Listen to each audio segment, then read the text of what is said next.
Hey guys, welcome back to my channel. I am going to be doing reading dark romance for an entire week. I already have the 3 books that I have planned out, but I'm only going to talk about the first one that I'm going to be starting today. I'm like kind of a newbie to dark romance. I don't read dark romance that much, but I have dabbled in like, I would say over 10 books of dark romance. I'm not like entirely like put off by dark romance.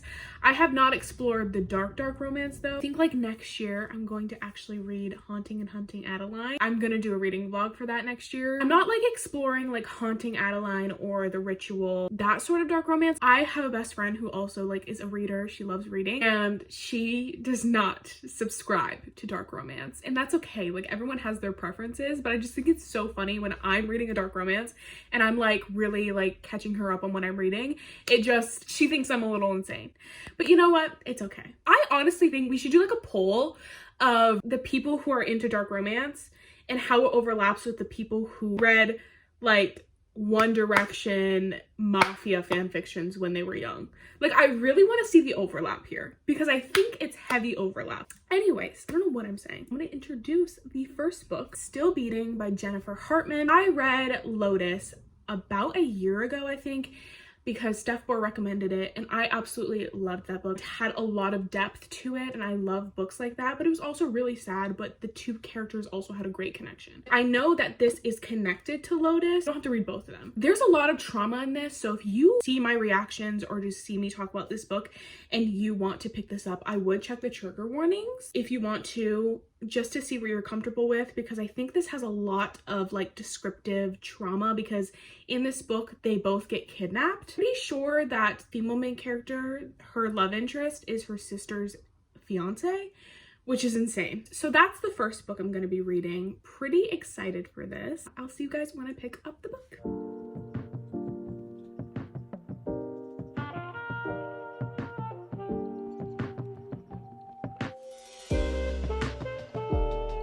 Please ignore my appearance. I am so terribly sorry. It's so heartbreaking and disgusting what is happening and what they're being forced to do. Just want to like get through this part of the book. It's like, it's a lot. Hi, it's the end of the day and this is going to be the end of the first day of reading. I'm in a new spot because I've been sitting in my reading chair reading because I sit in my bed to read a lot and I'm getting upset by being in my bed. I got 112 pages in chapter 15. I did get to part 2 and let's talk about the book. Because I was reading about a man like treating a woman and anyone so horribly in such a degrading and disgusting way, it was so hard to read because I am a very visual person when I read. Like when I read, I see movies. If you told me to Twisted Games, I'm looking at Twisted Games, I can see the little area that they were in when the crawl scene happened. I can see it in my head. Like I know exactly, I can see the gazebo. Like I can see all of that stuff.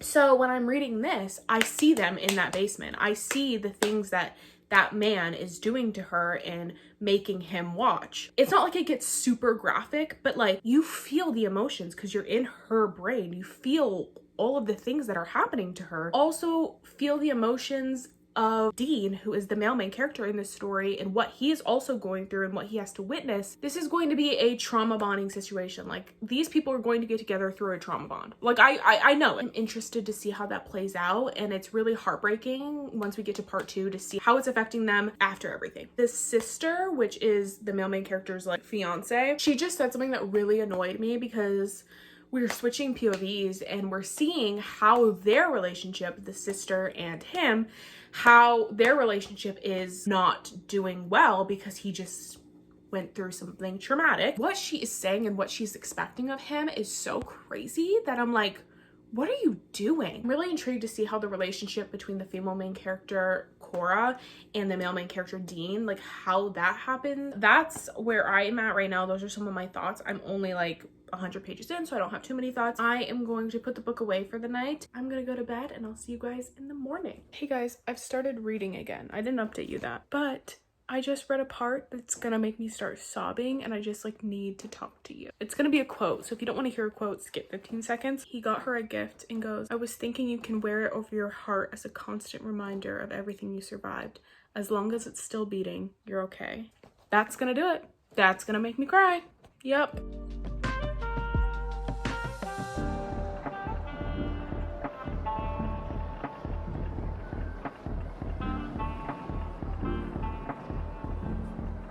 Long time no talk. I think I haven't really talked to you today. I have been reading Still Beating. I'm still trekking along. I'm on page 209, chapter 25 right now. Let's talk about the scene that just happened. It's so hard to read this book and root for any person. Her sister's fiance, like, that is so like messed up. That's so messed up. Her sister's fiance. To get rid of this issue in entirety, don't make it the sister's fiance. That would fix everything. That's not how the book was written. I think it was meant to like make you think like, are you supposed to be rooting for these people, but it's also hurting someone else? Like the sister, she's like a fine character. She's human. She has flaws. She's very valid in her feelings for being upset about this happening. She wasn't very sensitive to how they were feeling and how it's going to affect them for the rest of their life. Like, I'm saying this prematurely. I haven't finished the book, and I really hope that the sister like takes a step back. I understand if it was said purely in the moment of being shocked and appalled by what is actually happening. Anyways, those are my feelings. Adios. I'm gonna continue reading. Let's talk about the characters, because the last clip I was bashing on a character and I wanna address. Okay guys, let's talk about the two main characters, Cora and Dean. They are some of the strongest characters I have read about. She goes through a lot when she is in her captivity, and we see that, and then we start to see her journey outside of it. And then the male main character, he was incredible. When you read this book and the title starts making sense, I'm not gonna start crying. Seeing how that helped them through their time, and then how it like kept helping them throughout their journey. In The Gift, I cried. I had some tears, and I was like, oh, so you want me to sob? So you want me to sob today? Mandy, let's address my thoughts about Mandy. Near chapters after, she redeemed herself a little. So, and you know what? I'm loving her. She's a great character. She's human. That's why she said what she said. She's human. You say things you don't mean, and it doesn't mean you're a horrible person.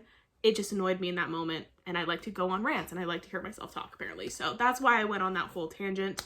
I like Mandy as a character now. The ending that the characters get and how it just connects to the female main character in so many ways and points of her life. I was like, I'm gonna sob like a baby. I'm going to sob like a baby. This is not okay. And did I cry a lot? Yes. I think I'm gonna give this book a 4 stars. I feel like this one's going to be memorable for me. Like, I feel like I'm going to be thinking about these characters. That's what's going on. I'm gonna go to bed, and I'm gonna see you guys tomorrow when I pick up the next book.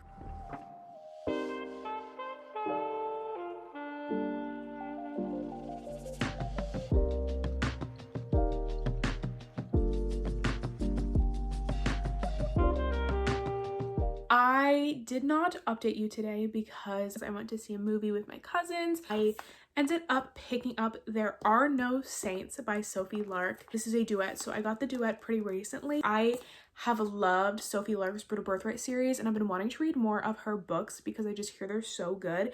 And a lot of people rave about this duet in particular by her. The male main character is a serial killer who is an artist, and the female main character is also an artist, not a serial killer. As essentially that. I read 50 pages of this book. I got to chapter 6, and so far this has been actually so insane. I don't even know what to say to you. Something that happened to the female main character, like, I genuinely was like, now how are we gonna get out of this? There's so much happening. Like, the beginning to now, and we're only 50 pages in, is insane. This book is actually only like 260 pages. That is where we are for tonight, and I will see you guys tomorrow morning when I pick back up this book.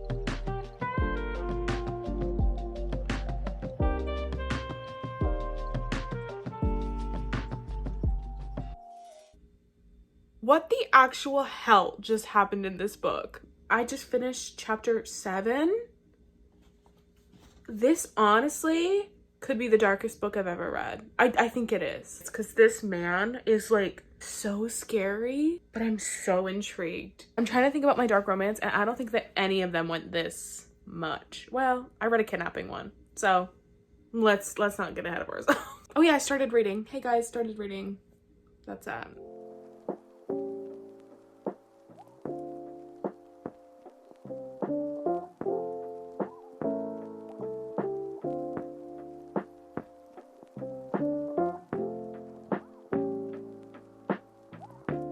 I'm on page 180. Cole, how are you gonna do that in public? Doing that in public is that's really intense of you, to be honest. It's later today. Have I talked to you today? I have. I've done little clips. Me forgetting everything. But I have finished There Are No Saints by Sophie Lark, which is the second book of this video. Let's talk about it. I don't know how I feel about this book. I thought it was really entertaining. If there's one thing about me is that dark romance books are so entertaining. I just don't know if I can truthfully get behind the romance of this dark romance. At the beginning, it was extremely hard for me to like even root for wanting them to be together, even though I knew they were. Because the way he just talked about her, some stuff was pretty intense to the point where I was like, oh, okay, that's how it's gonna be. That's how it's gonna be. But this story, guys, it's good, bitch. It's good. This story is good.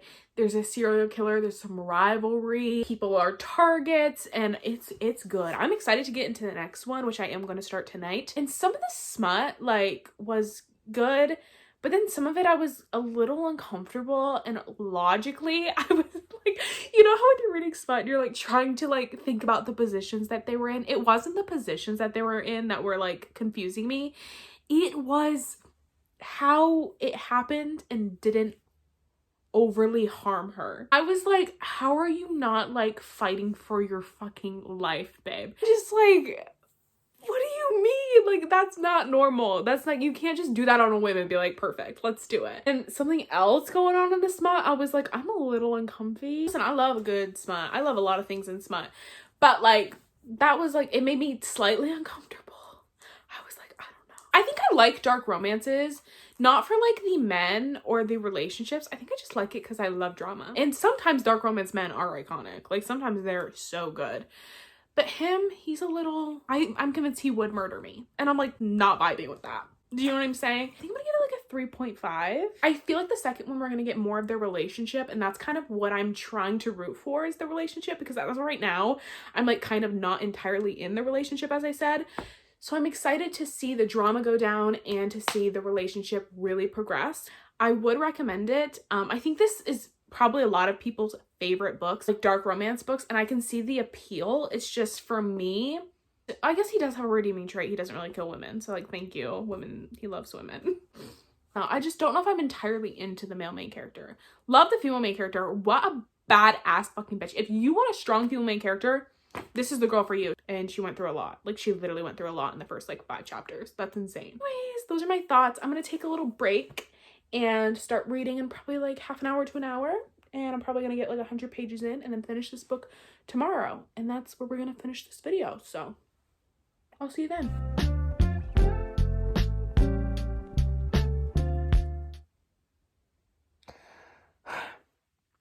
I just actually had to put the book down for a second.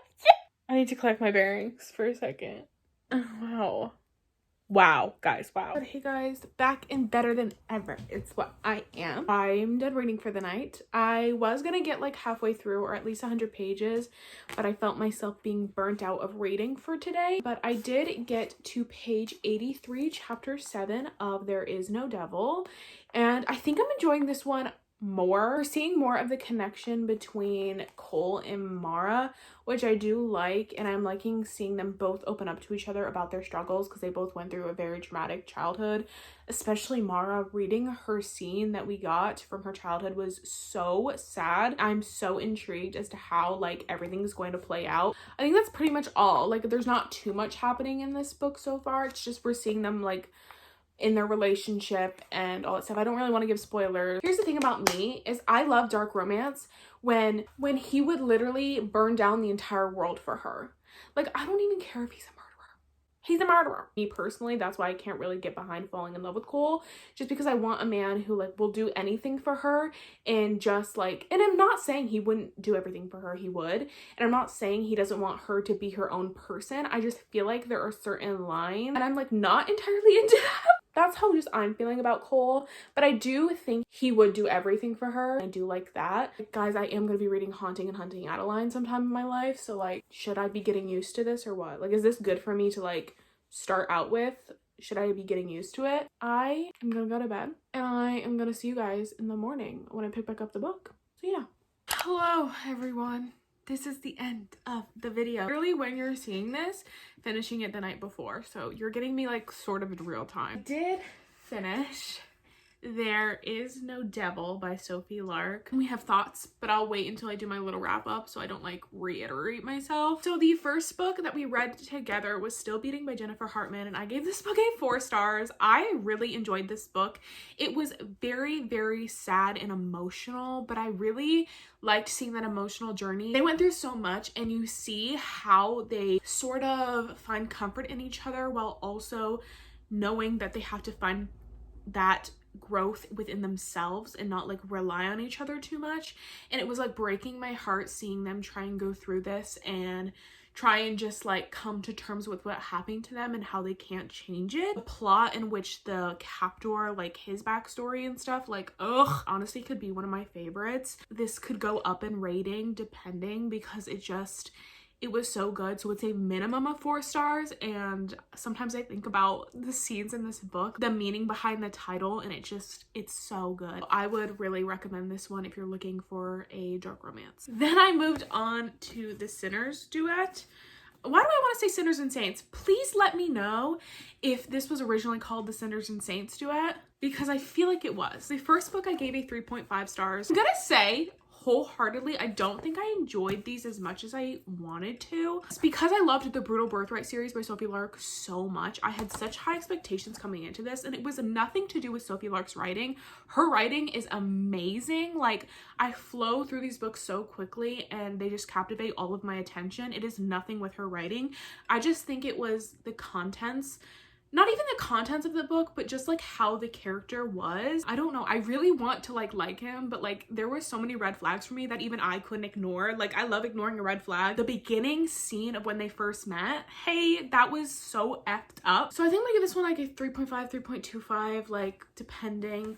And this would probably get the same rating in intimate moments where there's a clear power dynamic and there's someone like vulnerable. I just don't know if I personally like that in my books. Like, no, like I'm really not judging anyone who like likes these books or likes the smut in these books. I liked some of the smut in these books, but when there was a vulnerability and pushing the limits part in order to like prove a point or show who they really are or what they really like, I don't like that. So that's why it was really hard for me to root for Cole. Not even the killing that upset me like in this book. It was purely the intimate moments between the two of them. I know he told a lot of life stories, but like, I don't know, like I really wanted to see more of him like kind of become a softie, even though that's not his personality, so like respect to like keeping the continuity of him. I do like how it wrapped up though. That dude got what he deserved. He was a freak. He was a freakazoid. Like, someone needed to get him sooner, and why was no one doing that? These weren't as good as I wanted, but I do love Sophie Lark, and I am going to read the Kingmaker series by Sophie Lark because I absolutely love that universe. Those are all the books that I read in this video. I hope you guys enjoyed, and please go read this if you're into dark romance. I hope you guys enjoyed watching this video. If you did, please give it a thumbs up and comment down below, and subscribe if you want to see more of my face. And I will see you guys in the next video. Bye!